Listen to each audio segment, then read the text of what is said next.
رسول الله سيدنا وحبيبنا ومولانا محمد سيدنا ومولانا محمد وعلى آله وصحبه أجمعين. سبحانك لا علم لنا إلا ما علمتنا إنك أنت العليم الحكيم. وقل رب اشرح لي صدري ويسر لي عمري واحلل عقدة من لساني يفقه القول ولا حول ولا قوة إلا بالله العلي العظيم.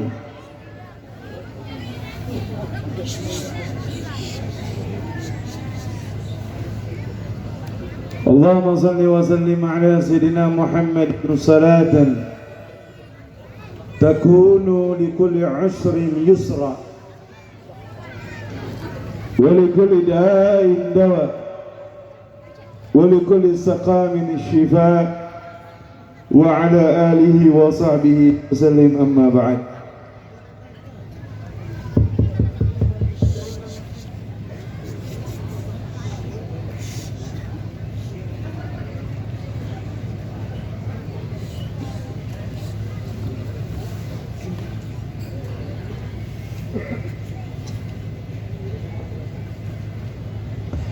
Alhamdulillah, puji dan syukur kepada Allah Subhanahu wa ta'ala yang Allah kumpulkan kita pada malam hari ini dalam satu perkumpulan, satu rutinitas, satu majlis yang insyaallah Allah jadikan perkumpulan ini perkumpulan yang penuh dengan barakah. Kita minta sama Allah pulang dari sini semuanya Allah ampunkan dosa, Allah maafkan kesalahan, Allah kabulkan hajat, dan mudah-mudahan yang sakit Allah angkat penyakitnya, baik penyakit zahir maupun penyakit batin.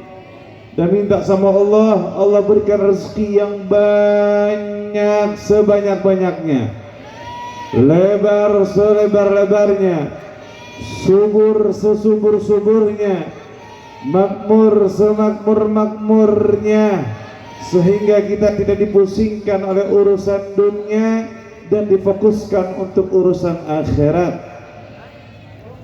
Dan mudah-mudahan Allah matikan kita khusnul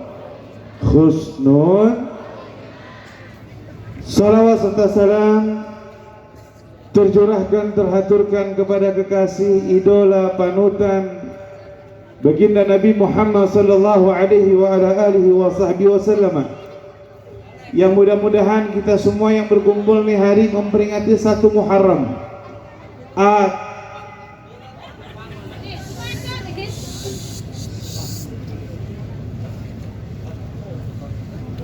atau memperingati hijrahnya Nabi Sallallahu Alaihi Wasallam. Saya nggak punya banyak waktu karena sudah malam, tapi saya minta jamaah diem, khusyuk, khudu. Kita jelaskan sedikit tentang hijrah Nabi. Hadirin, dengarkan baik-baik. Tidak mungkin agama Islam sampai ke kampung Nagra, sampai kita ini semua kumpul di tempat ini, duduk di majlis ini, berbahagia memuji kekasih kita, kalau tanpa 3 hal. Apa 3 hal tersebut? Pertama, yaitu perjuangannya baginda Nabi Muhammad. Yang kedua, pengorbanannya Nabi Muhammad. Dan yang ketiga adalah cintanya Nabi Muhammad. Hijrahnya Nabi Muhammad juga tak luput dari 3 ini. Karena hijrah Nabi itu penuh dengan perjuangan, gak gampang. Malam ini kita berkumpul cuma memperingati hijrah saja, tapi kita lupa dalam hijrah Nabi itu ada perjuangan, ada pengorbanan, ada cinta yang besar untuk Nabi Muhammad SAW kepada umatnya. Hadirin, sama kita ketahui Nabi tinggal di kota Mekah sebelum hijrah. Sebelum hijrah Nabi tinggal di kota yang kompak, Sebelum hijrah Nabi tinggal di kota Mekah. Di kota Mekah Nabi sebelum jadi Rasul dikenal sama akhlaknya, dikenal sama kejujurannya, dikenal sama sopan santunnya. Dari anak kecil, dewasa, orang tua, semua simpatik, empatik kepada Nabi Muhammad SAW. Mahbub, dicintai Nabi Muhammad, sampai diberikan gelar Al-Amin, yang jujur dan dapat dipercaya. Dakwah Nabi diangkat jadi Rasul. Itu Nabi waktu sebelum jadi Rasul, itu Nabi semuanya orang percaya, tertarik sama Nabi Muhammad. Udah ganteng, baik, penuh senyuman, sopan santun, jujur, berwibawa, berakhlak. Siapa orang nggak lihat Nabi jatuh cinta? Man ra'ahu bayyatan habbah. Orang yang melihat Nabi sepintas pasti jatuh cinta. Bu, kita dengar tuh di qasidah. Di umur ke-30 kurang ombak. Di umur kurang kompak. Di umur ke-30 mempersatukan bangsa. Letakkan bat hajar as, bareng-bareng semua. Di umur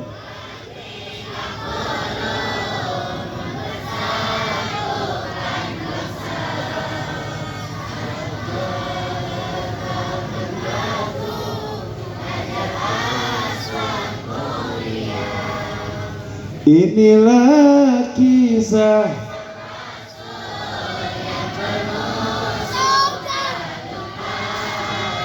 inilah kisah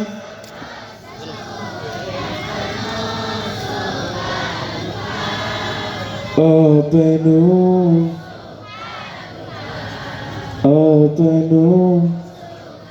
barang-barang rahatin atyar tashdu fi layalin maulidi wa bariqun nur liyabdu min ma'ani ahmadi rahatin atyar tashdu. Barang-barang. Wa bariqun nur liyabdu min ma'ani wa bariqun min ma'ani ahmadi wa bari'un min ma'ani ahmadi fi layalin maulidi. 30 tahun umur Nabi waktu itu. Hajar Aswad direnovasi Hajar Aswad. Udah dibalik, direnov. Pas peletakan Hajar Aswad nggak ada yang terima, karena mereka yang mengklaim dirinya lebih berhak semua. Walaupun tuh hari itu zaman tersebut zaman jahiliyah, di dalam Ka'bah banyak patung-patung berhala, Lata, Uzza, banyak patung di dalamnya. Tapi urusan rumahnya mereka satu, tetap diyakinin Ka'bah. Akhirnya ini nggak terima, itu nggak terima, ini nggak terima, itu nggak terima. Akhirnya bingung, hampir terjadi peperangan besar. Bingung mereka cari penentu. Kata mereka, sudah Muhammad, panggil Muhammad bijaksana. 30 tahun, masih muda, belum jadi Rasul. Datang Nabi Muhammad, dikasih sorbannya Nabi Muhammad, dibentangin tuh sorban, ditaruh di tengah-tengah tuh batu Hajar Aswad, semuanya suruh megang ujungnya. Setiap pemimpin kabilah pegang tuh ujung-ujung sorban. diangkat pas nyampe baru yang paling tertua. Usul Nabi Muhammad diterima, kenapa? Karena akhlak. Saat Nabi menyampaikan kebenaran, jadi Nabi dan Rasul, menentang Tuhan mereka, dikatakan Allah itu Tuhan kita dan hanya satu, tidak ada Tuhan yang lain. Semakin banyak orang kafir Quraisy sakit hati dengan Nabi, semakin banyak orang kafir Quraisy tidak terima dengan dakwah Nabi. Akhirnya mereka semuanya berpikir bareng-bareng gimana cara untuk menyelesaikan itu semua. Dakwah Nabi dari sir, sembunyi-sembunyi, sampai bil jahar, terang-terangan, tampakin dakwah Nabi. Makanya sabar. Orang punya majlis, punya pondok pesantren, sabar. Yang penting niat dulu yang ikhlas. Nabi dulu waktu pertama kali buka majlis masih nyewa rumahnya. Baru setelah berkembang dihadirkan tuh Sayyidina Hamzah, Sayyidina Umar, Sayyidina Abu Bakar, orang-orang yang kuat, Abdurrahman bin Auf, penumpang-penumpang juga sebagai para donaturnya dakwah Nabi. Mulai nyebar, mulai kemana-mana. Yang penting jalan dulu. Mau bikin pesantren, jangan takut, bikin dulu. Nggak punya uang, nyewa dulu. Nabi juga nyewa dulu. Yastajir baitan, kontrak dulu, nggak langsung, step by step, selangkah demi selangkah. Akhirnya mulai berkembang, dakwah sampai ke sini. Tuh hari nggak terima nih para pemimpin, Abu Jahal, Abu Lahab, Abu Sufyan, orang-orang besar-besar Quraisy nggak terima.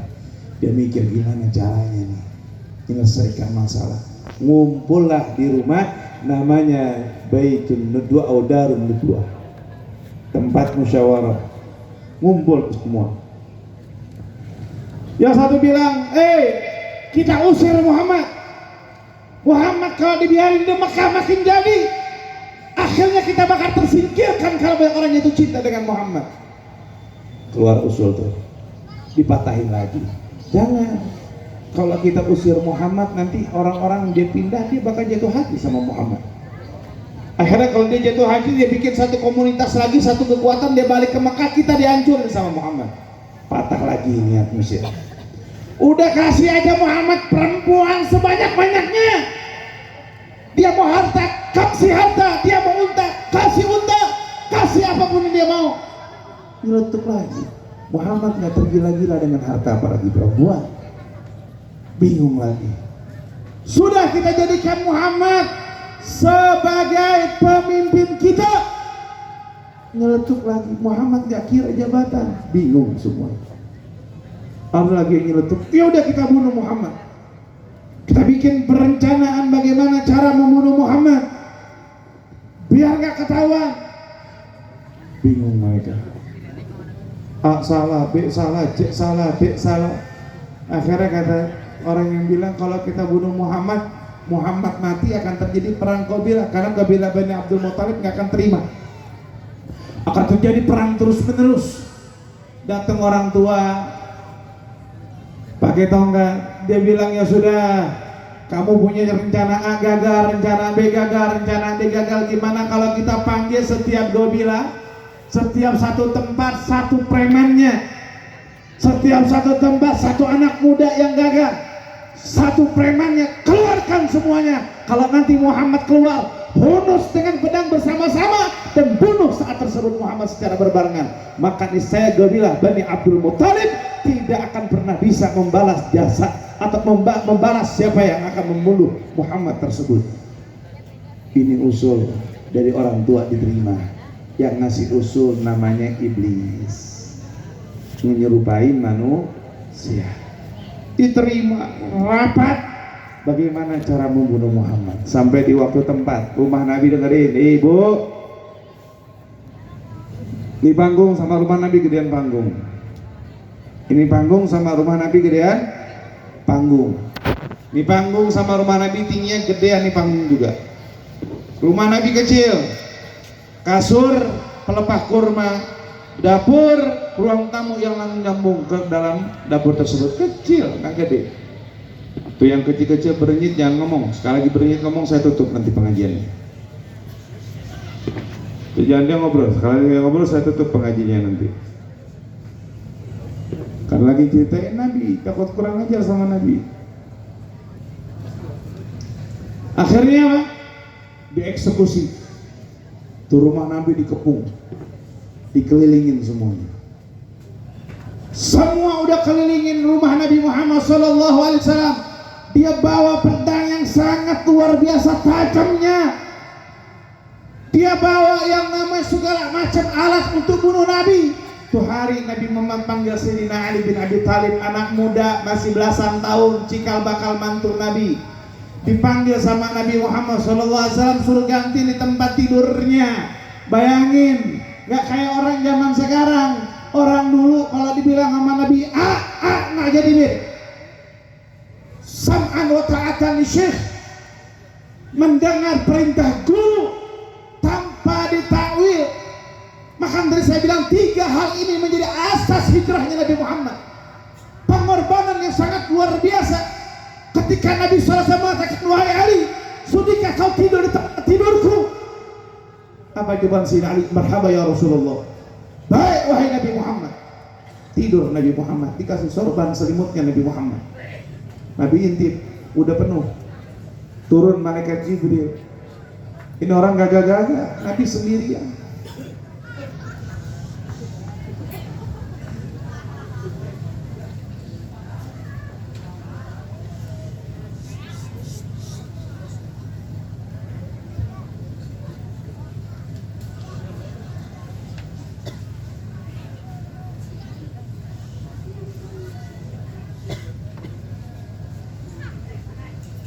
Coba tolong diatur, suruh pergi yang kayak begitu, masih inginnya gambar. Sebias tolong mengatur gerak yang ngobrol, suruh pulang aja. Saya sering katakan di majelis Habib Nabi tidak butuh orang yang datang untuk mengobrol. Mau ngaji duduk, nggak mau ngaji pulang. Saya nggak butuh berhadir banyak, yang penting dikit tapi mau ngaji. Ayo, yang masih ngobrol, kalau masih mau ngobrol pulang. Demi Allah saya nggak butuh orang begitu. Baik ya, jadi ini lagi ngomongin Nabi nih. Kalau kayak tadi Ustaz Turbo ada bercandanya, ngobrol silakan. Lagi ngomongin Nabi jangan dia ngobrol, takut kurang aja. Maka saya bilang kalau masih ngobrol yang tua silakan, usia atau gambar. Takut kurang aja sama Nabi Muhammad. Ya, baik lanjut. Jangan dia ngobrol ya, tolong dibantu. Kasihan Haji Aceh udah pusat kebuli. Kan ini kalau nggak salah nih terus harinya nikahannya Haji Aceh. Benar? Iya betul. Anniversary nikahan Haji Aceh ya. Nggak, saya nggak yakin kalau nikah lagi. Dulu berani, sekarang udah nggak berani. Baik, dilihat orang-orang sudah siap.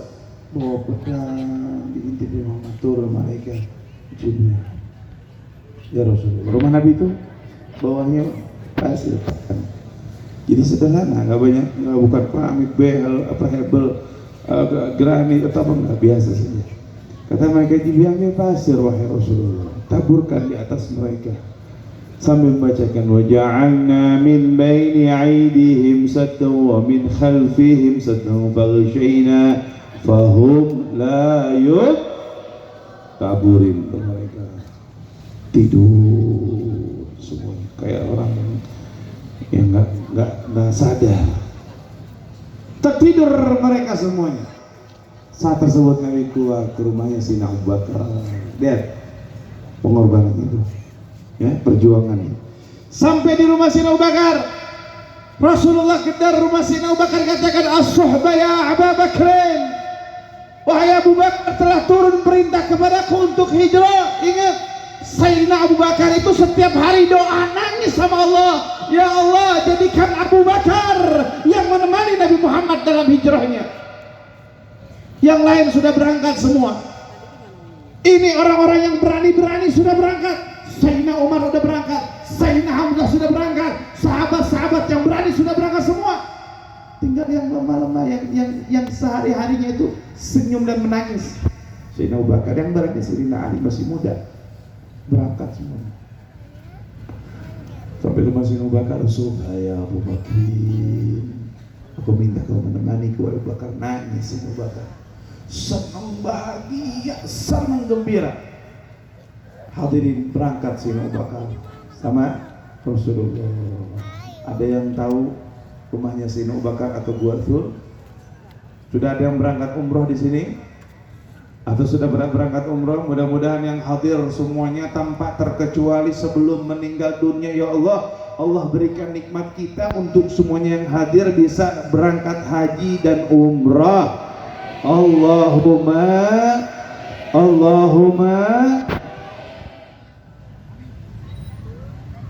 berangkat.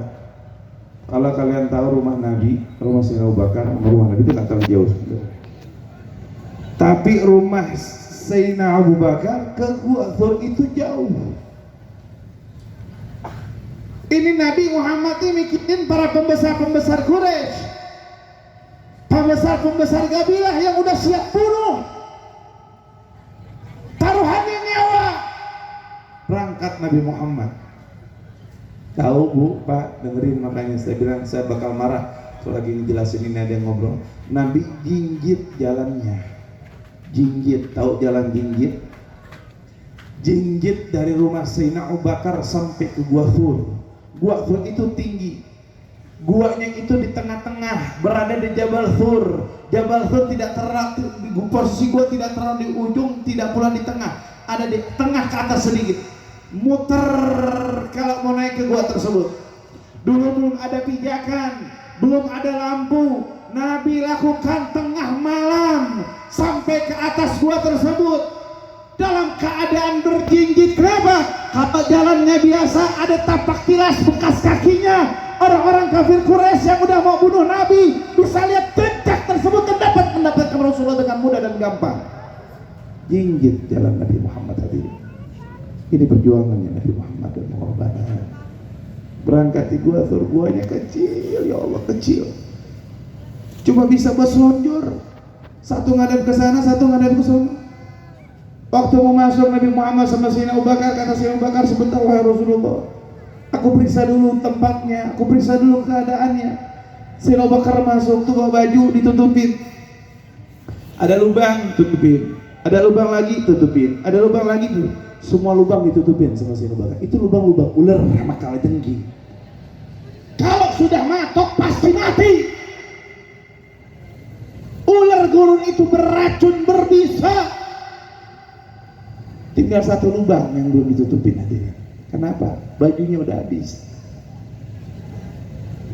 Kata Rasulullah, kata Sayyidina Abu Bakar, "Ya Rasulullah, silakan masuk." Datang, gak lama-lama Sayyidina Abu Bakar selonjoran, kasih kakinya. Rasulullah tidur di sini. Lagi tidur, tangan satunya naruh ke lubang. Begini sih, tutupin. Lagi tengah-tengah tertidur, dia bisa bayangin bagaimana capeknya naik ke atas gunung. Lagi tengah-tengah tidur, terbangun semua kakaknya. Tapi nggak gerak, diam, sakit nahan, sampai nggak kuat nahannya, wajahnya merah, air mata mengalir jatuh di pipinya Nabi Muhammad. Air mata jatuh ke pipi Nabi. Bangun Rasulullah, buka mata. Dia lihat sama Rasulullah, "Kenapa kau menangis ya Abu Bakar?" "Ya Rasulullah, maafin. Tadi saya sudah mengganggu tidurmu, aku khawatir sedang turun wahyu kepada engkau. Ya Rasulullah, aku tak kuat menahan sakitnya sengatan gigitan ular yang mematuk tanganku ini, wahai Nabi Muhammad." Dilihat sama Nabi, dikasih ludahnya, Nabi Muhammad sembuh. Kata para ulama, itu ular kepingin ngeliat wajah Nabi, ditutupin Sayyidina Abu Bakar. Masuk sini ada baju, di sini ditutup, cuma tangan dipatuk, ngeliat wajah Nabi, balik lagi. Gak mau yang lain, ular aja tahu kemuliaan kedudukan Nabi Muhammad. Sallu ala Nabi Muhammad. Nabi di situ 3 hari. Bu, dengerin, ada perempuan yang berjasa. Namanya Sayyidatuna Asma binti Abu Bakar As-Siddiq. Siapa Sayyidatuna Asma? Perempuan yang dijuluki Dzulitaqain, yang punya 2 ikat pinggang. Kenapa dijuluki Dzunitaqain? Punya dua ikat pinggang dalam perutnya. Perutnya lagi hamil 8 sampai 9 bulan. Dengarkan, lagi hamil 8 sampai 9 bulan. Disebut julukan Dzunitaqain. Yang satu ngikat perut, menyelipkan makanan di dalamnya. Yang satu lagi untuk mengaitkan tubuhnya dari batu ke batu yang lain agar bisa sampai ke satu tempat yang lain sebagai penumpang. Setiap malam dari rumahnya naik ke atas gunung, cuma ngasih makanan buat ayah dan Rasulullah. Setiap malam ngasih makan, ngasih kabar. Setiap malam naik gunung, hamil tua, nggak ngomong enggak. Ini cinta al-hub li nabiyuna Muhammad, kecintaan seorang Asma kepada Rasulullah. Cukup di situ. Di gua pas pagi-pagi siang-siang, Nabi masih Abu Bakar ngedenger apa? Ngedenger pijakan kaki demi kaki lagi naik ke atas. Ngedengar pijakan kaki demi kaki sedang mengintai itu tempat. Karena terdengar oleh orang-orang kafir Quraisy Nabi Muhammad ada di gua tersebut. Naik mereka, mulai kecium jejaknya Nabi Muhammad. Hadirin, Sayyidina Abu Bakar melihat kaki mereka karena gua itu di bawah. Jadi kalau orang berdiri nggak kelihatan, harus begini dulu. Posisinya di tengah-tengah, nunduk dulu. Sayyidina Abu Bakar ngelihat itu kaki di mulut gua, nangis. Sayyidina Abu Bakar menitiskan air mata. Kenapa? Dia mengatakan kalau mereka tahu kita di sini, wahai Nabi, kita bakal dibunuh dan tidak lagi ada orang yang akan menyembah Allah Subhanahu wa taala. Apa kata Rasulullah? Isbir, la takhaf wa la tahzan, innallaha ma'ana. Sabar, jangan takut wahai Abu Bakar. Kalau ada dua orang pasti ada yang ketiga, yaitu Allah.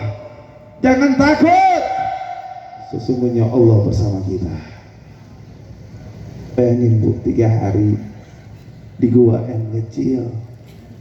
Kalau bukan cinta dan Nabi cintanya sama kita, mungkin gak bakal begitu. Nabi kalau dibilang untuk senang, sudah senang. Nabi kalau dibilang udah bahagia, sudah bahagia. Tapi Nabi berikan itu semua karena cintanya Nabi Muhammad kepada kita. 3 hari di situ. Makanya tanam cinta sama Nabi. Perjuangan Nabi besar buat kita. Apa yang udah kita kasih buat Nabi Muhammad. Makanya saya sering bilang belakangan ini, dan sering dari dulu juga menyampaikan, yuk berjuang buat Nabi. Yang punya harta dengan harta, yang punya jabatan dengan jabatan, yang punya ilmu dengan ilmu, yang punya keahlian dengan keahlian. Apapun yang Allah berikan kepada kita, kita nisbatkan untuk baginda Nabi Muhammad. Ingat, saya sampaikan khususnya kepada mereka yang berjuang, teman-teman kru Majlis Taklim Hamidun Nabi, mulai dari semua krunya, umbul-umbulnya kah, anak hadrohnya kah, semua kru apapun itu yang berjuang, juga buat Habib Alwi, Ustaz Zain Turbo, semua para asatid, para ulama yang berjuang, dengarkan. Saya punya guru mengatakan, Abu Yal Habib Hasan bin Ahmad Daharun, beliau mengatakan, mereka orang yang berjuang untuk melanjutkan visi misinya Nabi, mengajak umat kepada Nabi, mengajak umat untuk kenal kepada syariat Allah. Apa visi misinya Nabi ketika Allah turunkan satu ayat tawaran buat Nabi? Wala sawfa ya'tika rabbuka fatarda. Wahai Muhammad, yang kamu mau apapun Allah ridha, Allah mau, Allah berikan. Nabi meminta kepada Allah, idan la arda wahidun min ummati finnar. Kalau begitu ya Allah, aku tidak mampu, aku tidak mau kalau ada satu umatku berada di dalam nerakanya Allah. Visi misi Nabi, siapapun mereka yang melanjutkannya, siapapun mereka yang merangkul, siapa umat Nabi, semua, mau itu penjudi kah, mau pemabuk, mau penzina, semua umat Nabi Muhammad SAW yang butuh dirangkul, bukan dipukul. Kata Abu Yahib Hasan bin Ahmad Baharun, kalau seorang da'i, seorang ustaz, seorang kiai, atau siapapun yang membantu dakwah mereka, baik dengan tenaga maupun harta, balasan yang paling kecil, dengarkan baik-baik, balasan yang paling kecil untuk mereka yang membantu perjuangan dakwah tersebut, ketika meninggal dunia Allah hadirkan ruhnya Nabi Muhammad untuk membimbing mentalkin kita mengucapkan la ilaha illallah Muhammadur Rasulullah. Maka rugi orang yang menukar perjuangan tersebut dengan sejumlah nominal uang. Maka rugi orang yang menjual kenikmatan tersebut dengan harta yang tak perlu ditukarkan. Balasan Allah begitu jelas dan tepat. Jangan pernah takut di dalam dakwahnya Nabi Muhammad. Oleh sebab itu, yuk, masing-masing mau sampai kapan kita diam? Gak mau ngambil bagian nikmat ini, gak mau ngambil kesempatan ini. Ibu-ibu bisa berdakwah di kampung ibu-ibu sendiri, bapak-bapak bisa berdakwah, anak muda bisa berdakwah. Dakwah gak perlu mengajar, dakwah gak perlu di atas mimbar, dakwah gak perlu buka kitab. Ngajak orang untuk hadir, ngajak orang untuk berjuang, ngajak orang untuk kenal kepada Nabi Muhammad. Itu pun tidak. Wah, handphone, Instagram, Facebook, Twitter, WA bisa kita pakai untuk dakwah. Makanya silakan berjuang, share. Jangan cuma urusan cinta-cinta yang gak perlu. Jangan urusan sumpek, urusan dunia yang gak perlu. Jangan urusan dunia yang sempit Anda keluhkan di dalam media sosial. Kenakan mereka lewat baginda Nabi Muhammad. Makanya Habib setiap sore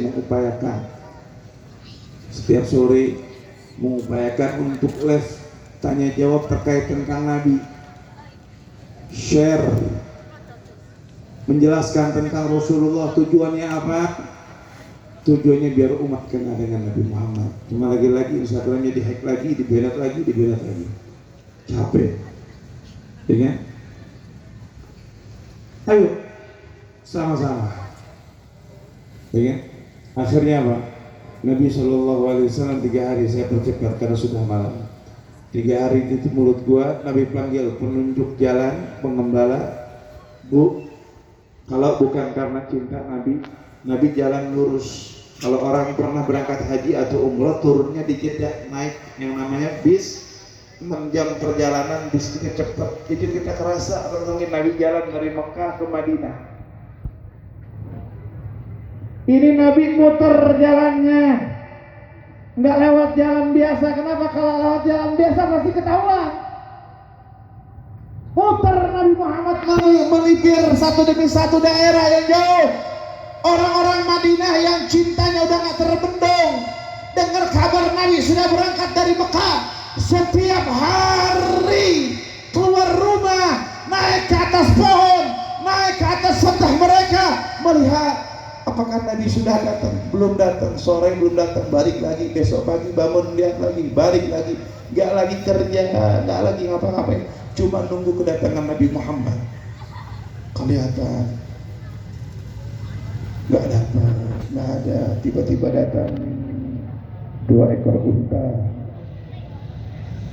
semua pada teriak, jangan Nabi, jangan Nabi, jangan Nabi, datang Nabi. Itu semua keluar, anak kecil keluar, ibu-ibu, perempuan keluar, pemudanya keluar, semua orang Madinah, orang-orang Ansar keluar, orang Muhajirin yang sudah tiba juga keluar. Semuanya rindu dengan Nabi Muhammad, berbulan-bulan gak jumpa dengan Nabi. Saat tersebut semuanya di tempat Saniyatul Wada, mereka menteriakan satu teriakan, Tala'al alaina min yatin wada wajaba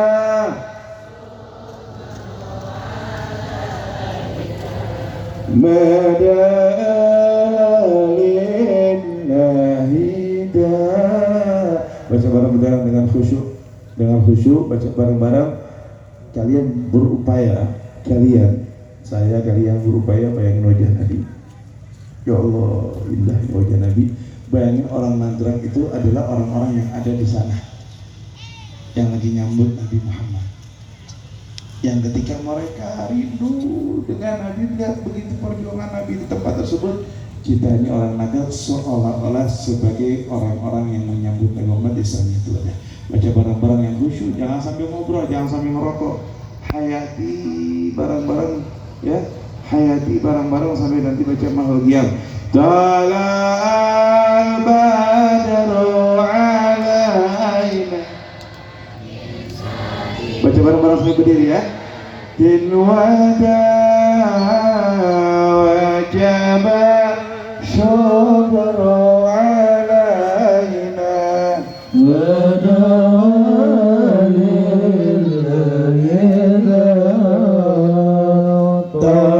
Anak teman-teman yang semangat.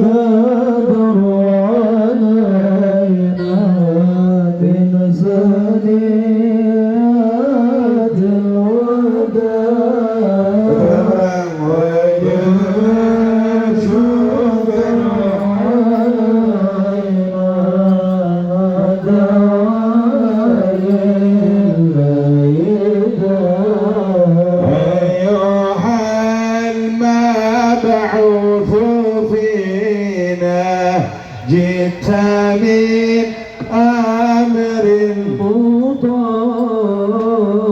جئت شاركت المدينة مرحبا يا خير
Nabi yang sangat besar. Taruh dalam hati, niatin malam ini semuanya tanpa terkecuali, saya niat untuk khidmah. Khidmah bukan dengan majlis, khidmah bukan dengan guru. Kalau kalian khidmahnya sama majlis, khidmahnya sama guru, nggak sesuai dengan keinginan kalian, pasti sakit hati. Tapi kalau khidmahnya sama Nabi Muhammad, apapun keadaannya, bagaimanapun kedepannya, tetap tujuannya Nabi Muhammad, maka kita nggak akan pernah sakit hati. Ya, niat khidmah sama Nabi Muhammad. Mudah-mudahan semuanya, yang di atas, yang di bawah, yang di dalam, walaupun sambil merokok, semuanya tanpa terkecuali mimpi Nabi Muhammad Sallallahu Alaihi Wasallam. Sebelum ditutup, saya ngajak jamaah, yuk, saya punya program 30% warga Bogor Raya ini sudah terhalangi dengan COVID.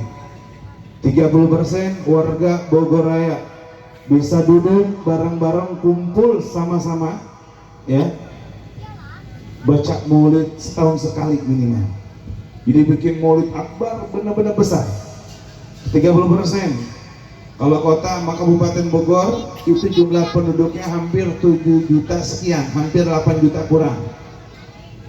Saya cuma minta 30%. 30% dari 7 juta anggap 2,1 juta atau 2,3 juta orang.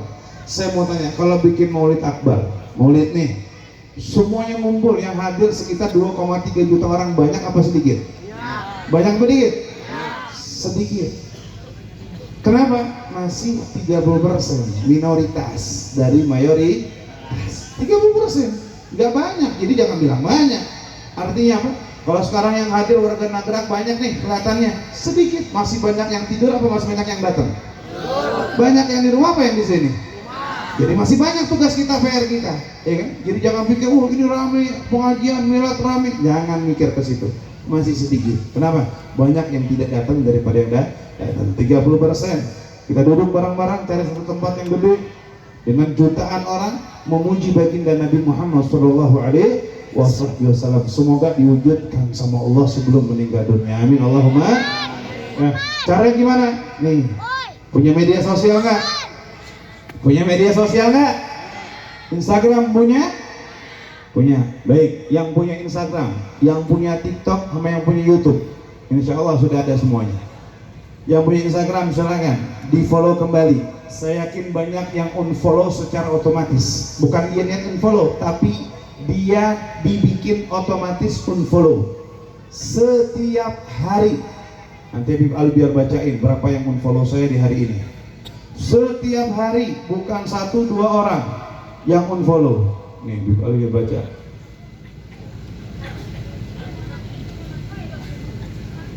Berapa orang Habib yang berhenti mengikuti? Lihatin pakai mic. 153.000 yang unfollow. Bawah berhenti mengikuti. Maklum ngomong sama orang tua, saya kakaknya sekarang, tapi kayak adiknya kan, paling bawah John.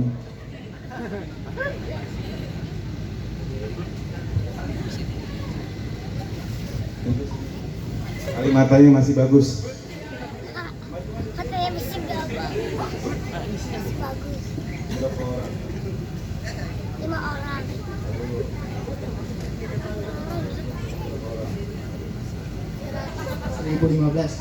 1015 orang yang unfollow. Berhenti mengikuti. Hari ini doang 1015 orang berhenti mengikuti, ya kan? Yang follownya 2030 orang, banyak juga. Makanya sahabat-sahabatan, makanya nggak bisa dilihat. Ente buka Instagram cari Habib Mahdi nggak ketemu, cari siapa bukan nggak bakal muncul. Yang belum pernah nge-DM ente ngetek kita orang nggak bakal ketemu. Nah sekarang silakan buka Instagramnya dulu. Buka Instagram, buka. Kalau Instagram Habib Ali sedikit followernya, kasihan. Ntar juga kita promotin, kasihan. Buka, sudah dapat? Ada Instagram? Punya handphone? Ada kuota? Nggak punya? Jual handphone, beli kuota. Sudah? Ketik, harus dengan detail. S Y A B A U S Y A B U udah L. Saya ulangi S Y A B U L sudah. Titik K H E I R Syababul .hair Syababul titik hair ketemu follow sudah. Punya TikTok punya mama, saya tahu orang nagrak banyak joget-joget di TikTok. Ada TikTok? Buka TikTok.